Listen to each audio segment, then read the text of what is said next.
بسم اللہ الرحمن الرحیم۔ آج کا دن صحابی ابن صحابی یعنی حضرت سیدنا امیر معاویہ بن حضرت سیدنا ابو سفیان رضی اللہ تعالی عنہما سے نسبت رکھتا ہے۔ مورخین کے مطابق آپ کا سلسلہ نسب پانچویں پشت میں نبی کریم علیہ صلاۃ والسلام سے ملتا ہے، اور سن 6 ہجری میں صلح حدیبیہ کے بعد آپ دولت اسلام سے مشرف ہوتے ہیں، دولت اسلام سے مالا مال ہوتے ہیں، لیکن اعلان آپ فتح مکہ کے موقع پر اپنے والد محترم جناب ابو سفیان رضی اللہ تعالیٰ عنہ کے ساتھ کرتے ہیں۔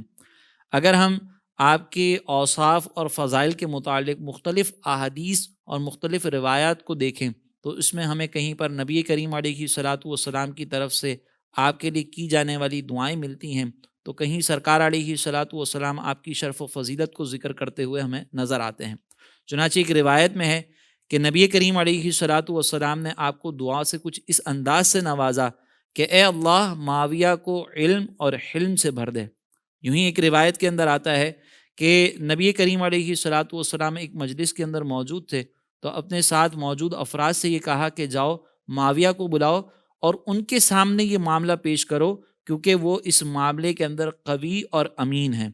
اس حدیث مبارکہ سے یہ معلوم ہوتا ہے کہ سرکار مدینہ صلی اللہ علیہ وسلم کے یہ عظیم صحابی سرکار علیہ صلاۃ والسلام کی بارگاہ میں انتہائی مقبولیت رکھتے تھے، اور نبی کریم علیہ صلاۃ والسلام نے آپ کو امانت دار قرار دیا۔ اس کے علاوہ بھی اگر ہم دیکھیں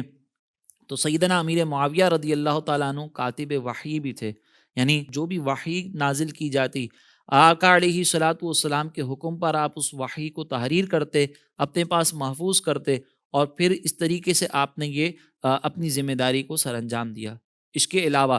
خطوط کا معاملہ بھی اگر دیکھا جائے تو وہ انتہائی حساس معاملہ ہوتا ہے، کیونکہ ان خطوط کے اندر بہت ساری اہم اور راز کی باتیں ذکر کی جاتی ہیں۔ جب سرکار علیہ صلاۃ والسلام مختلف قبائل کی طرف دعوت اسلام کے لیے خطوط روانہ فرماتے تو اس میں بھی سیدنا امیر معاویہ رضی اللہ تعالیٰ عنہ کتابت کی ذمہ داری ادا کیا کرتے تھے، اور سرکار علیہ صلاۃ والسلام کی صحبت میں رہتے تھے۔ اسی طرح اگر ہم سیدنا امیر معاویہ رضی اللہ تعالیٰ عنہ کی اہل بیت اطہار سے محبت کو دیکھیں تو ہمیں روایتوں میں یہ بات بھی ملتی ہے کہ مولا کائنات رضی اللہ تعالیٰ عنہ کو شہید کیا گیا، اور اس کی خبر آپ تک پہنچی تو آپ نے حاضرین سے یہ کہا کہ مجھے مولا علی کے فضائل بیان کرو۔ جب آپ کے سامنے سیدنا علی المرتضیٰ رضی اللہ تعالیٰ عنہ کے فضائل ذکر کیے گئے تو راوی یہ کہتے ہیں کہ اس وقت آپ کی آنکھوں میں آنسو جاری ہوئے، اور محفل کے اندر ایک ایسا سما بن گیا کہ ہر شخص جو ہے وہ غمزدہ ہو گیا۔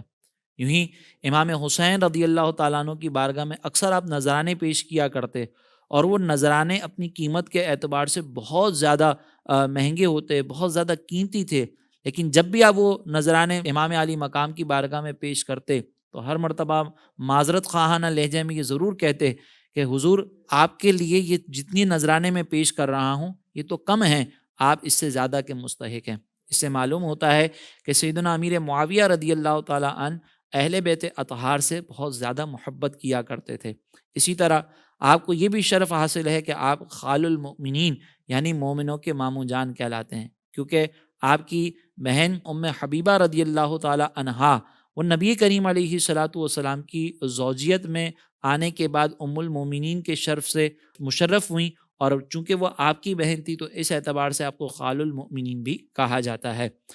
اگر ہم سیدنا امیر معاویہ رضی اللہ تعالیٰ عنہ کی سرکار مدینہ صلی اللہ علیہ وسلم سے عقیدت کی بات کرتے ہیں تو ایک مرتبہ آپ جب نبی کریم علیہ صلاۃ والسلام کے شہر مقدسہ یعنی مدینۃ المنورہ میں حاضر ہوئے تو بی بی عائشہ صدیقہ رضی اللہ تعالیٰ عنہا سے یہ پیغام آپ نے ان کی بارگاہ میں بھیجا کہ آپ کے پاس سرکار مدینہ صلی اللہ علیہ وسلم کی چادر مبارک اور کچھ منہ مبارک ہیں، اگر آپ وہ مجھے عطا فرمائیں تو میں ان کی زیارت کرنا چاہتا ہوں۔ تو عائشہ صدیقہ رضی اللہ تعالیٰ عنہا نے وہ دونوں متبرک چیزیں آپ کی بارگاہ میں پہنچا دیں، اور آپ حصول برکت کے لیے ان چادر کو اوڑھتے اور سرکار علیہ صلاۃ والسلام کے اس مبارک منہ مبارک کو اپنی آنکھوں سے لگاتے۔ اسی طرح آپ نے اپنے وفات کے قریب جو آپ کے اطراف میں لوگ موجود تھے ان سے یہ عرض کی تھی کہ میرے پاس نبی کریم علیہ صلاۃ والسلام کی جتنی بھی متبرک چیزیں ہیں اور جو بھی سرکار مدینہ صلی اللہ علیہ وسلم کے تبرکات میرے پاس موجود ہیں ان تمام تبرکات کو میرے ساتھ قبر میں دفن کیا جائے۔ سیدنا امیر معاویہ رضی اللہ تعالیٰ عنہ نے انتہائی زبردست زندگی گزاری، مومنوں کی اصلاح کے لیے کوششیں کرتے رہے اور اہل بیت اطہار کا بھی بڑا ادب و احترام کرتے رہے، اور بالآخر 22 رجب المرجب سن 60 ہجری میں 78 سال کی عمر میں دائی اجل کو لبیک کہہ کر اس دنیا سے رخصت ہو گئے۔ اللہ تبارک و تعالیٰ کی ان پر رحمت ہو، اور ان کے صدقے اللہ تبارک و تعالیٰ ہمیں بھی میدان محشر میں سرخرو فرمائے، آمین۔ وما علینا الا البلاغ المبین۔ زندگی کے تمام شعبوں میں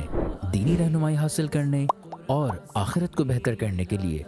ہمارے YouTube channel Islamic digital studio کو سبسکرائب کر لیں اور بیل آئیکن بھی پریس کر لیں۔ قرآن سے بھی ملاتا ہے